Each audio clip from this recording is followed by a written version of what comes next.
YouTube চেনেললৈ আশা কৰোঁ আপোনালোক ভালে আছে আৰু ময়ো ভালে আছো তো আজি আপোনালোকৰ কাৰণে লৈ আহিছো এটা ৰিকুৱেষ্টেড ভিডিঅ' কেক বনোৱা ভিডিঅ' তো কেইদিনমানৰ পৰা মানে কৈ আছিল যে কেক বনোৱা ভিডিঅ' লাগে তো সেইটো কাৰণে আজি আপোনালোকৰ কাৰণে কেক বনোৱা ভিডিঅ' এটা লৈ আহিছো সিম্পল কেক হয় এইটো তো আগলৈ আৰু কেনেকুৱা কেক লাগে আপোনালোকে জনাই থাকিব কিন্তু আজি এটা সিম্পল কেক লৈ আহিছো তো আপোনালোকে চাব ধুনিয়াকে আৰু ভাল লাগিলে লাইক কমেন্ট শেয়াৰ সাবস্ক্ৰাইব কৰি দিব আৰু বলক এতিয়া ভিডিঅ'টো লৈ মই আধা কেজিৰ কেক বনাম তো এইটো কাৰণে এটা আধা কেজিৰ টিন লৈছোঁ স্কুৱেৰ টিনটো তো এতিয়া ইয়াতে অলপ ৰিফাইন তেল দিম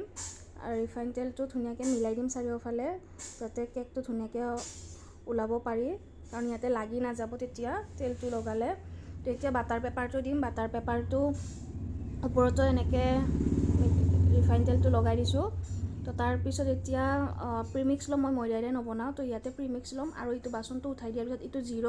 হ'ব লাগিব তো তেতিয়াহে আপুনি প্ৰিমিক্সটো দিব তো প্ৰিমিক্স 1 কাপ লৈছোঁ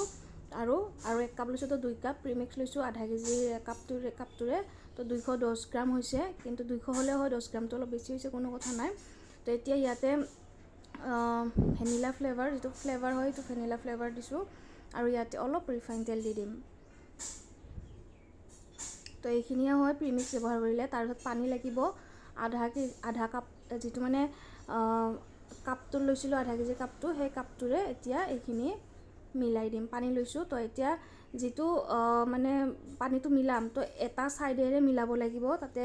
উল্টা পুল্টা হ'লে দিগদাৰ হৈ যাব সেইটো কাৰণে মানে এটা সাইডেৰে পানীটো মিলাই থাকিব লাগিব আৰু অলপ পানী দিছোঁ ইয়াতে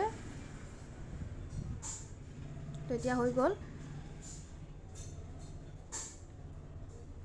তো এতিয়া ইয়াতে যিটো টিনটো ৰেডি কৰি থৈছিলোঁ তো এইটো টিনটোত গোটেইখিনি দি দিব লাগিব তো তাৰে আগতে আমি যিটো মানে য'ত আমি ইটো হেৰিটো দি দিম তো এইখিনি বাবুল যিবিলাক বাবুল ওলাই তো বাবুলটো যাতে নাথাকে সেইটো কাৰণে এনেকৈ দিয়া হয় আৰু এতিয়া আমি অভেনত দিম নাইবা এনেকৈ আমি এটা ডেক্সি লৈছোঁ ডাঙৰ এইটোত মানে আমি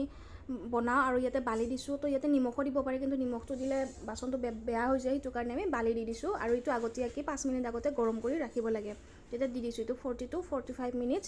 ৰাখিব লাগিব তো তাৰপিছত মাজে মাজে চেক কৰিব পাৰে কোনো কথা নাই কিন্তু পিছত আমি চেক কৰিছোঁ দেখাত হৈছে এইটো তথাপিও আমি এনেকৈ চাইছোঁ তো এই হেৰিটো যে তাতে মানে লাগি আহিব নালাগিব কেকটো যদি লাগি আহে তেতিয়াহ'লে হোৱা নাই যদি লাগি নাহে তেতিয়াহ'লে হৈ গৈছে তো এতিয়া আমি ক্ৰীম ব্যৱহাৰ কৰিম ক্ৰীমটো ডিলাইট ক্ৰীম দিছোঁ আৰু ইয়াতে 1 কাপ দিছোঁ আৰু 2 কাপ ব্যৱহাৰ কৰিছোঁ আৰু 200 গ্ৰাম ল'ব লাগিব আৰু এনেকৈ ওজনটো কৰিছোঁ আৰু তাৰপিছত ফ্লেভাৰটো দি দিছোঁ ফ্লেভাৰটো ভেনিলা ফ্লেভাৰ তো এতিয়া এনেকৈ ৱেইট কৰি দিছোঁ তো এতিয়া ৱেইট কৰা হৈ গ'ল তো হৈছে এনেকৈ চাব তো এইটো হৈ গৈছে তো এতিয়া এইটো হেৰিটো ঠাণ্ডা হ'ব দিছিলোঁ নহয় তো এতিয়া এইটো উলিয়াইছোঁ তো এনেকৈ উলিয়াব লাগিব চাইডেৰে এনেকৈ হেৰি কৰি কেনে তো এতিয়া ধুনীয়াকৈ ওলাই যাব তো চাওক এতিয়া ধুনীয়াকৈ ওলাই যাব এইটো তো এতিয়া এইখিনি মাজৰ যিখিনি ফুলীয়া সেইখিনি কাটি দিব লাগিব তো চাব বহুত ধুনীয়া স্পঞ্জটো ধুনীয়া ছফ্ট হৈছে তো এতিয়া মাজৰ সেইখিনি কাটি দিব লাগিব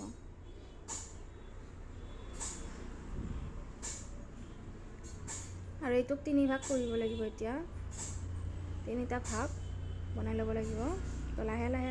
ধুনীয়াকৈ ভাগকেইটা বনাই ল'ব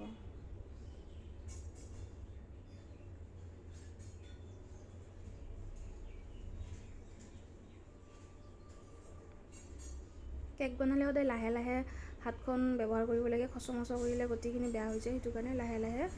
বনাব তো এতিয়া এইটো আমি হৈ গ'ল তো এতিয়া হেৰিটো ৱেইট কৰা হৈছিল যে এতিয়া ইয়াতে লগাই ল'ব লাগিব আমি 1 কেজি বৰ্ডতে বনাইছোঁ আধা কেজি বৰ্ডত বনালেও হয়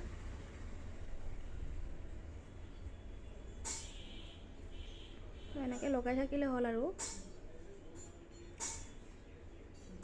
তো এই তিনিটা ভাগ যে মানে কৰি ৰাখিছিলোঁ স্পঞ্জটোৰ এই তলৰ ভাগটো মানে কি হয় ওপৰৰ যিটো ভাগ আছিল সেই ওপৰৰ ভাগটো তলত দিয়ে মাজৰ ভাগটোতো মাজতে থাকে এইটো একদম তলৰ ভাগটো ওপৰত দিয়ে মানে সমান যিটো তলৰখিনি সমান হৈ থাকে যে সেইটো মানে ওপৰত দি দিয়ে বাকী তলৰখিনি ওপৰতো তলত দি দিয়ে তো এনেকৈ লগাই থাকিলে হ'ল লাহে লাহে লগাব তো এনেকৈ এইটো সমান কৰিব পাৰি এইখনৰে তো এইখনৰে সমান কৰি গ'লে হ'ল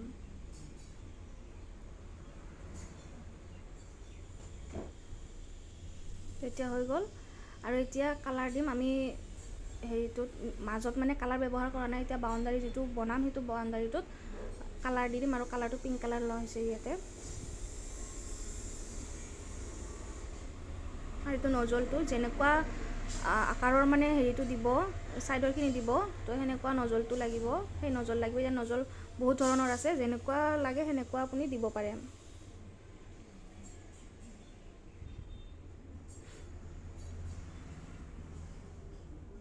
এনেকৈ দিলে হৈ গ'ল আৰু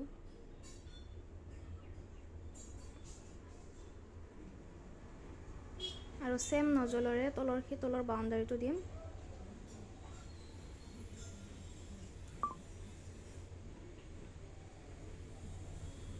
কেকটো হৈ গ'ল তো এতিয়া হেপী বাৰ্থডে লিখিলে হ'ল হেপী বাৰ্থডে বা এনিভাৰ্চাৰী যি আছে সেইটো ইয়াতে নামটো মাজত লিখিলে হ'ল আমি চিম্পুলকৈ বনাইছোঁ কাৰণ ফাৰ্ষ্ট টাইম দিম ফাৰ্ষ্ট টাইম কেক দিছোঁ যিহেতু চিম্পুলকৈ কেকটো দিছোঁ এইটো অৰ্ডাৰ কেক আছিল তো সেইটো কাৰণে এনেকৈ বনালোঁ আৰু দেখালোঁ আপোনালোকক তো এনেকৈ ডেক'ৰেট কৰিব পাৰে আপোনালোকে যেনেকুৱা যি ডেক'ৰেট কৰিব বিচাৰে কৰিব পাৰে কিন্তু আমি চিম্পুলকৈ এনেকৈ ডেক'ৰেট কৰি দিছোঁ বাকী আৰু ইয়াতে বেলেগ একো দিয়া নাই তো এতিয়া হৈ গ'ল কেকটো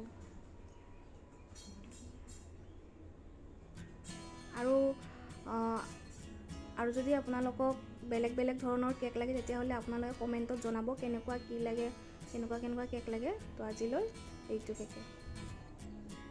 তো কেকটো হৈ গ'ল তো এতিয়া কেনেদৰে বনালো আপোনালোকে দেখা পাইছে অলৰেডি কিন্তু এই কেকটো মই বনোৱা নাই আমাৰ ভণ্টি বনাইছে তো এতিয়া আজি যিটো কেক দিছো আপোনালোকক সেই কেকটো সিম্পল কেক হয় আৰু যদি আপোনালোকক বেলেগ ধৰণৰ কেক লাগে তেতিয়াহ'লে আপোনালোকে কমেণ্টত জনাব তো আপোনালোকক কেনেকুৱা ধৰণৰ কেক লাগে তো আজি সিম্পল এটা কেক দিছো আৰু আমাৰ ভিডিঅ' কৰাতে নাইবা এনেকৈ ভিডিঅ' শ্বুট কৰাতে অলপ ভুল হ'ব পাৰে বা কোৱালিটি কেনেকুৱা পাইছে কি পাইছে সেইবিলাক অলপ জনাবচোন আপোনালোকে কাৰণ আমি ফাৰ্ষ্ট টাইম ভিডিঅ' কৰি আছোঁ তো অলপ ইফাল বস্তুবিলাক অলপ হ'ব পাৰে আৰু সেইটো কাৰণে তো আপোনালোকে জনাই দিব কমেণ্টত জনাব কেনেকুৱা হৈছে কি হৈছে সেইবিলাক ভিডিঅ'বিলাক আৰু কিবা থাকি যাবও পাৰে সেইবিলাক আৰু কিবা নাজানিলে আপোনালোকে আকৌ ক'ব যে ইটো লাগিব সিটো লাগিব সেনেকৈ আপোনালোকে ক'ব গোটেইখিনি কথা আৰু তো আজি কেনেকুৱা পালে সেইটো নিশ্চয় জনাব ঠিক আছে তো এতিয়া আজিলৈ বাৰু এইখিনিয়ে আৰু বাকী নেক্সট ভিডিঅ'ত লগ পাই আছোঁ আপোনালোকক কেনেকুৱা হেৰি লাগে ভিডিঅ' লাগে আপোনালোকে জনাই দিব আৰু ভাল লাগিলে লাইক কমেণ্ট শ্বেয়াৰ ছাবস্ক্ৰাইব কৰি দিব ঠিক আছে থেংক ইউ